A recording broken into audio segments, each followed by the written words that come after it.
Hello students, Hindi score with BR channel पर आपका स्वागत है। आज मैं आपके लिए लेकर आई हूँ खून का टीका उपन्यास है, जिसके लेखक हैं यादवेंद्र शर्मा चंद्र। तो चलिए इसके महत्वपूर्ण प्रश्नोत्तर देखते हैं। ये पार्ट 1 है। कल आपके लिए लेकर आ रही हूँ नेक्स्ट इसी का पार्ट 2। खून का टीका उपन्यास के लेखक कौन हैं? खून का टीका उपन्यास के लेखक यादवेंद्र शर्मा चंद्र हैं, जिसे चंद्र उपनाम से इसको सुशोभित किया गया था, उपनाम दिया गया था चंद्र का। यादवेंद्र शर्मा चंद्र का जन्म कब और कहाँ हुआ था?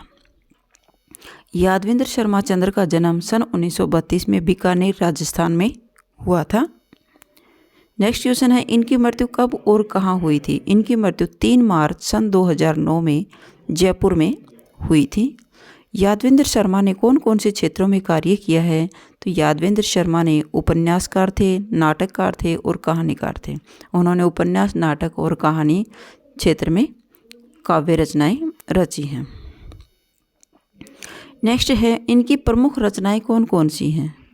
तेरा मेरा उसका सच, सन्यासी और सुंदरी, 1000 घोड़ों पर सवार, मेरी प्रेम कहानियाँ, एक और मुख्यमंत्री आदि।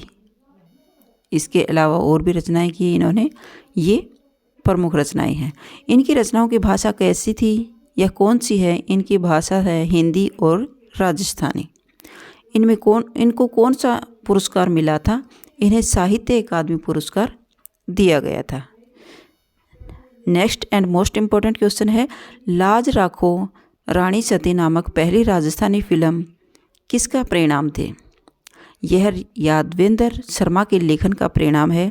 इसी ने इस जो राजस्थानी प्रथम फिल्म है इसकी कथा लिखी थी। इसी के रचना पर ये लाज राखो रानी सती की फिल्म बनी थी। नेक्स्ट है, इन्होंने कैसे उपन्यास लिखे थे? इन्होंने राजस्थान की सामंती पृष्ठभूमि पर अनेक सशक्त उपन्यास लिखे थे। यादवेंद्र शर्मा ने खम्मा, अन्नदाता, मिट्टी का कलंक, जनानी ड्योढ़ी आदि उपन्यासों में किसका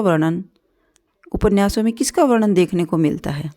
तो इनकी जो रचनाएं हैं, उपन्यास हैं, इनमें किनका वर्णन मिलता है?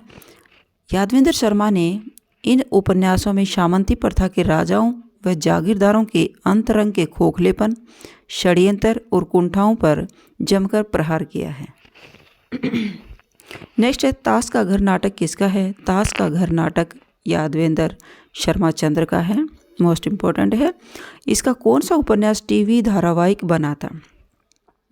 तो 1000 घोड़ों पर सवार एक उपन्यास था, जिस पर टीवी धारावाहिक नाटक भी बना था। नेक्स्ट है, यह उपन्यास कब प्रकाशित हुआ था? यह उपन्यास कौन सा उपन्यास? खून का टीका उपन्यास कब प्रकाशित हुआ था? सन 1960 में प्रकाशित हुआ था। यह उपन्यास किस पर आधारित है? खून का टीका उपन्यास किस पर आधारित है? ये चित्तौड़ के राणा हमीर के जीवन पर आधारित है। नेक्स्ट है, इस उपन्यास में योद्धाओं के काल्पनिक नाम कौन कौन से हैं? इस उपन्यास में योद्धाओं के काल्पनिक नाम हैं अनग सिंह, पवन सिंह और शेरा मेरा। नेक्स्ट है, यह कैसा उपन्यास है? यह एक ऐतिहासिक उपन्यास है। खून का टीका हिंदी साहित्य की कौन सी कृति है? खून का टीका हिंदी साहित्य की एक उपन्यास है और इसके लेखक हैं यादवेंद्र शर्मा चंद्र। नेक्स्ट, यह उपन्यास मेवाड़ के किस राजा के जीवन पर आधारित था? यह उपन्यास मेवाड़ के राणा हमीर के जीवन पर आधारित था। खून का टीका उपन्यास में मेवाड़ के कुल देवता कौन हैं? खून का टीका उपन्यास में मेवाड़ के कुल देवता एकलिंगनाथ जी हैं। नेक्स्ट है, मोस्ट इम्पोर्टेंट क्वेश्चन है भाई, ये 1920 है। राणा रतन सिंह के विश्वास पात्र सामंत का क्या नाम था? राणा रतन सिंह के विश्वास पात्र सामंत का नाम था लक्ष्मण सिंह लाखा, जिसे एक विकराल रूप में उनकी कुल देवी दिखाई देती है सपने में, और वह उसे आवाज़ देती है कि बलिदान दो, बलिदान दो। तो ये शौपन किसको आता है? लक्ष्मण सिंह जी से लाखा के नाम से भी जाना जाता है। लाखा के कितने पुत्र थे? लाखा यानी लक्ष्मण सिंह लाखा के कितने पुत्र थे? लक्ष्मण सिंह लाखा के 12 पुत्र थे। लाखा के ज्येष्ठ पुत्र का क्या नाम था? लाखा के ज्येष्ठ पुत्र का नाम था अरसी सिंह। लाखा के दूसरे पुत्र का क्या नाम था? तो उसका दूसरा पुत्र था अजय सिंह। मेवाड़ी कुल देवी ने मेवाड़ की रक्षा के लिए क्या किया? मेवाड़ की कुल देवी ने अपने पुत्रों का बलिदान दिया कि मेवाड़ के जो सामंत थे, जो राजा रतन सिंह के सामंत जो लक्ष्मण सिंह लाखा थे, उसके पुत्रों ने अपना बलिदान दे करके मेवाड़ को विजय किया था।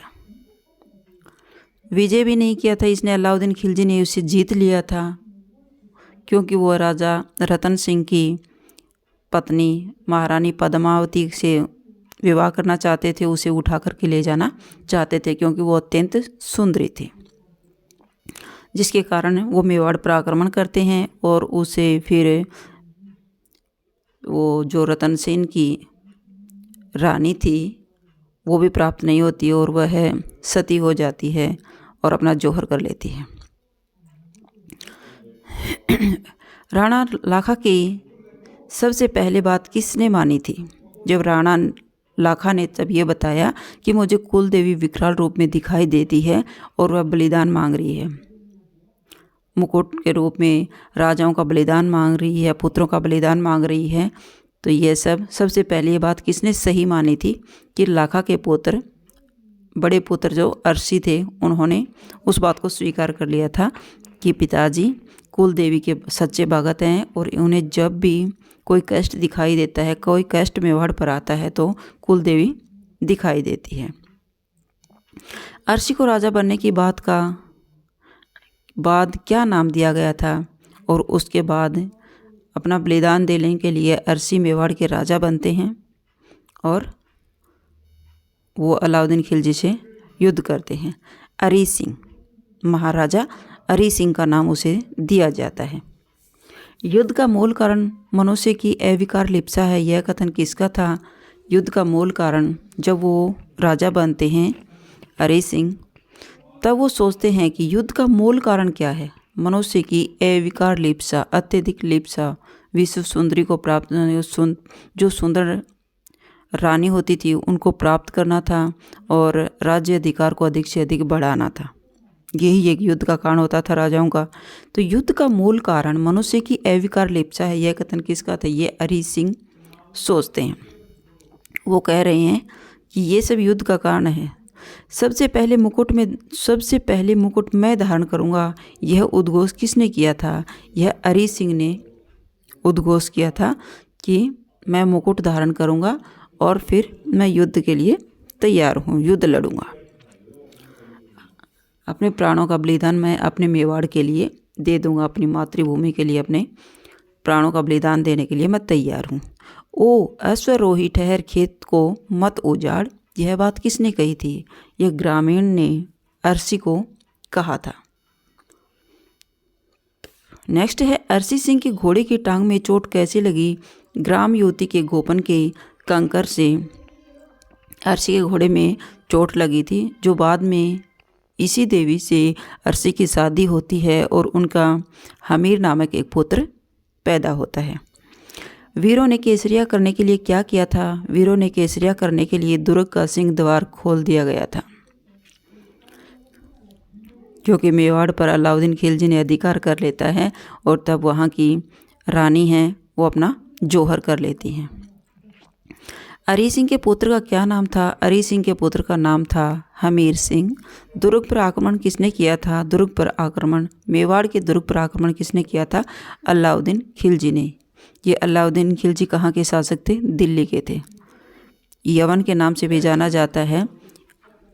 यवन, यहाँ मुसलमानों को यवन कहा गया है। मुझे मत छूना, मेरे लिए यह अग्नि माँ के समान है, यह कथन किसने कहा था? यह कथन वृद्धा का था। अलाउद्दीन खिलजी ने चित्तौड़ दुर्ग कुछ समय के पश्चात किसे सौंप दिया गया था? जालोर के चौहान मालदेव को सौंप दिया था, क्योंकि अलाउद्दीन ने जिस विचार से मेवाड़ पर आक्रमण किया था कि पद्मिनी को प्राप्त करने के लिए उसने जो मेवाड़ पर आक्रमण किया था, वह पद्मिनी भी उसके हाथ नहीं लगी और वह जौहर कर लेती है।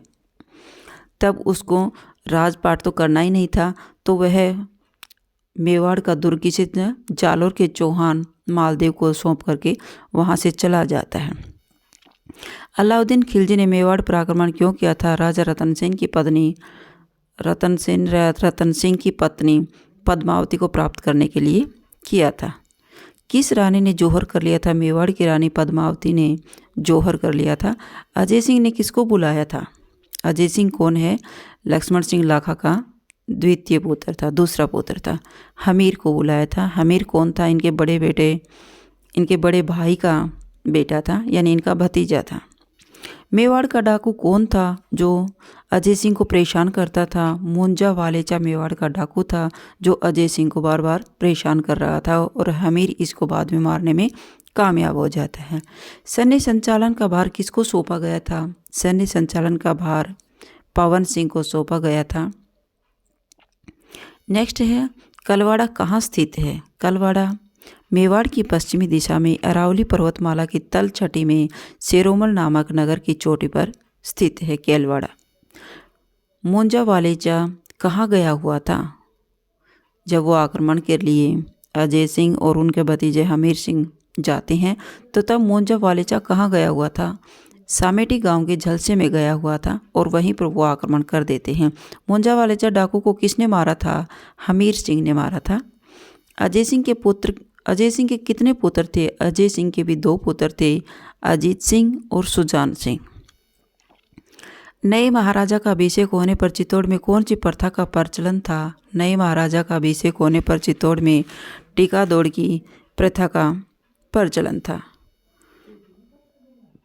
टीका दौड़ के लिए हमीर के कौन से दुर्ग को चुना गया था? टीका दौड़ के लिए सेलिया में स्थित वालेचा का गिरी दुर्ग को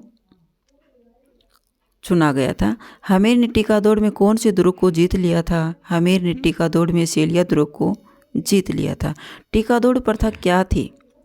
टीका दौड़ प्रथा थी पितृ सम्मान की प्राप्ति की प्रसन्नता में राजपूत नरेश अपने सामंतों व सरदारों को लेकर समीप के शत्रु राज्य पर आक्रमण किया करते थे। यही टीका दौड़ प्रथा कहलाते थे।